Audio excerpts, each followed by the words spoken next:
Karakter program aktor. Lutz adalah seorang bocah yang mendambakan sebuah kebebasan, seperti burung yang ingin terlepas dari kurungannya. Lutz itu anak yang paling muda di antara 4 bersaudara. Yang pertama kakaknya Yasha, yang kedua Sik, yang ketiga adalah Ralph. Biasanya anak bungsu itu dimanja oleh orang tuanya. Akan tetapi karena keluarga ini mempunyai komunikasi yang tidak bagus antara ayah, ibu, dan anak, maka tidak terlihat kepedulian mereka. Orang tuanya sebenarnya peduli dengan Lutz, tapi karena jarang berkomunikasi, akhirnya ada jarak di antara mereka. Sehingga Lutz nggak bisa curhat kepada orang tuanya atau meminta bantuan pertolongan kepada orang tuanya. Jika dia ada masalah, dia akan mengatasinya sendiri. Dia itu sering dibully sama mas-masnya.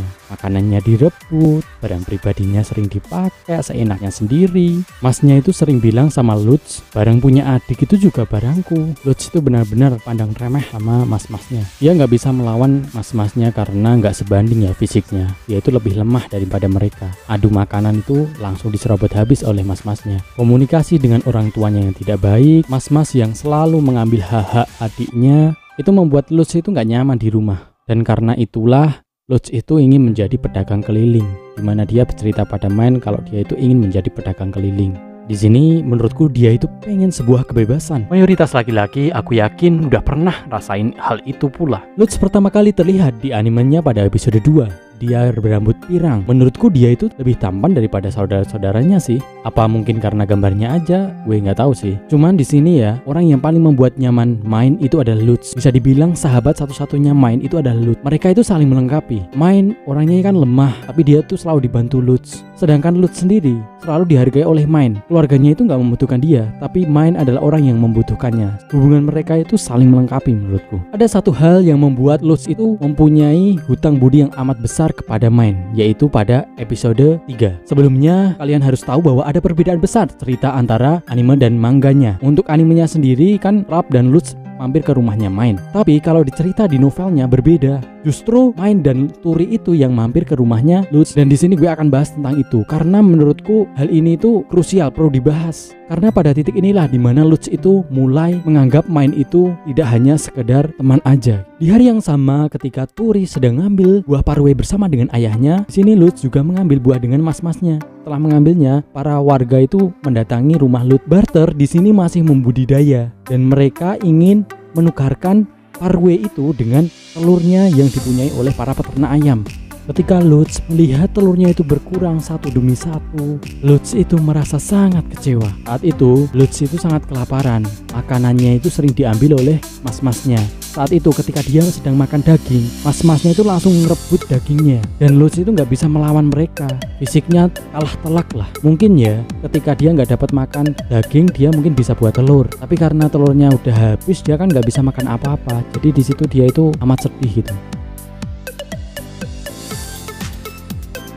Hari itu Main dan Turi pun juga ingin barter makan dengan telur juga. Tapi ketika itu Lutz sudah nggak bisa menahan diri. Aku itu pengennya daging, aku lapar. Apakah kalian nggak punya daging sisa? Di sini Turi itu udah tahu kalau Lutz itu sering kalah adu cepat makan dengan mas-masnya.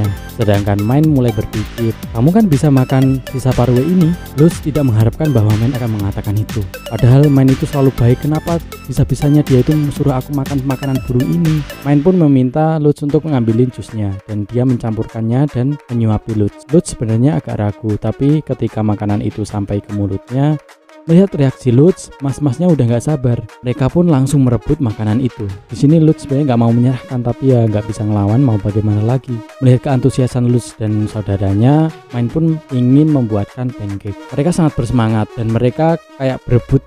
Biar aku aja Main yang buat, aku kan lebih kuat daripada Lutz. Mereka berebut ingin bantu Main dan Main pun akhirnya memberikan tugas pada mereka masing-masing. Biar adil, Main pun mengusulkan untuk meminta jus dari mas-masnya juga karena mereka juga akan memakannya nanti. Seusai jadi, pancake terlihat lezat dan Main pun menawarkan kepada mereka. Lutz dan saudaranya udah gak sabar untuk makannya. Karena pancake-nya banyak, Lutz pun bisa makan dengan puas tanpa diganggu oleh saudaranya. Dan karena resepnya mudah, ketika Lutz lapar, dia bisa membuatnya sendiri lagi. Dengan hal itu, Lutz pun sudah nggak pernah kelaparan ketika musim dingin. Berkah yang diberikan Main itu sangatlah besar untuknya. Dan Lutz merasa sangat berhutang budi dengan Main. Dia itu melihat Main seperti seorang dermawan Padahal di sini Main itu sebenarnya pengen mencoba resep pancake aja gitu. Tapi ini bagi Lutz, Main adalah orang yang memberikan keadilan kepadanya. Ketika dia membuat pancake kan dia juga meminta jusnya dari saudara-saudaranya, gak hanya dari Lutz aja gitu. Dia berjanji pada dirinya sendiri bahwa dia akan selalu membantu Main, yaitu akan menjadi tenaganya Main. Sini Lutz itu nggak nyadar bahwa hutang budinya itu akan mengantarkan kepada mimpi yang sudah dia cita-citakan selama ini. Sampai di situ dulu video berikutnya tentang hubungannya Main dengan Lutz. Itu dulu saja. Jangan lupa, hidup mati channel ini ada di tangan kalian. Like, subscribe, komen akan berikan kehidupan pada channel ini. Terima kasih, semoga menghibur kalian. Salam and Yuma, enjoy your imagination. Bye bye.